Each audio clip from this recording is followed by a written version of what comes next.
Bugün Mirsen yoktu ama yeni qonağımız var. Alqışlar Mehdi Yaqubov. Hazırsan?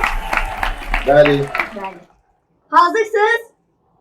Deməli kim orada hansı vedran içindən şara atdı, o bir pulu götürür ha. Çox gözəl. Deyəsən siz də aparıcısınız. Görmüşəm bunu YouTube'da görmüşəm sizin vermişəm. Gördüyünə görə. Bəli. Deməli, Birinci kim başlayır? Qaydalarımız birinci kim başlayır? Fərqi yoxdur, siz qonaq olduğunuzda görürsünüz. Teşekkür. Amma əlinizi belə saxlayın. Aha. 1 2 3 dediyimizdə sən Başlayır. Aha. bəli. 1 2 3 başla.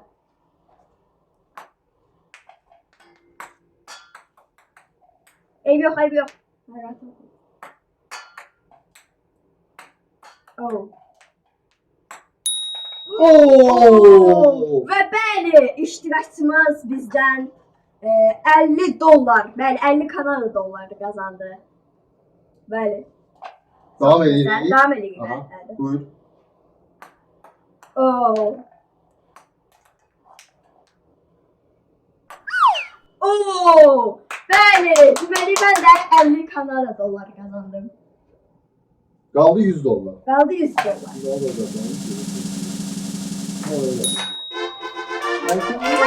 Bəli, bugünün qazananı Mehdi Yaqubov. Asant diye verebilirim çətin olur. Bəli.